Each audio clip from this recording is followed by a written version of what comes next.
ದೇವಜನರೇ, ಯೇಸು ಕ್ರಿಸ್ತನ ಹೆಸರಿನಲ್ಲಿ ನಾನು ನಿಮ್ಮನ್ನು ವಂದಿಸುತ್ತೇನೆ. ಯೆಶಾಯ 41ನೇ ಅಧ್ಯಾಯ 13ನೇ ವಚನದಲ್ಲಿ ವಾಕ್ಯ ಈ ರೀತಿಯಾಗಿ ಬರೆಯಲ್ಪಟ್ಟಿದೆ.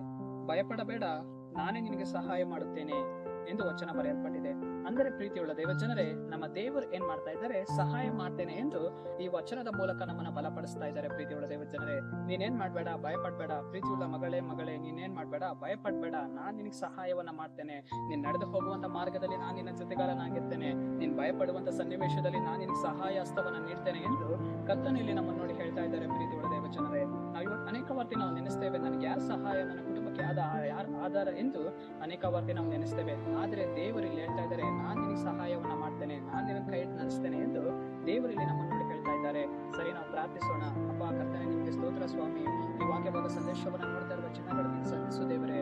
ಜನರಿಗೆ ದೇವರ ಎಲ್ಲ ಭಯಗಳನ್ನ ತೆಗೆದಾಕಿ ಸಹಾಯ ಹಸ್ತವನ್ನ ನೀಡು ರಾಜ. ನಜರೇತಿನ ಯೇಸುವಿನ ನಾಮದಲ್ಲಿ ತಂದೆಯೇ, ಆಮೆನ್.